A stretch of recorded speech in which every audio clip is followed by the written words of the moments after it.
Need a more accessible way to control your iPhone using physical switches, your head, or even the screen itself?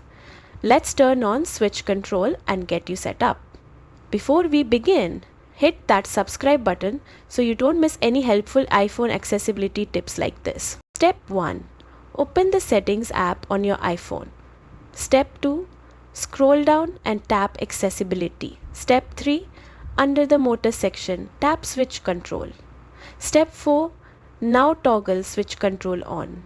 You'll see a blue scanning box begin moving around your screen. That means switch control is active and ready to use with your selected switches. Step 5. To set up how you want to control it, tap switches and choose from options like the screen itself, external Bluetooth switches, or even camera-based head movements. You can go back and tap recipes or scanning style to customize how the interface behaves, like auto scanning, manual scanning, or group selection. And that's it. Whether you're navigating with a tap, a nod, or an external device, switch control makes your iPhone work for you.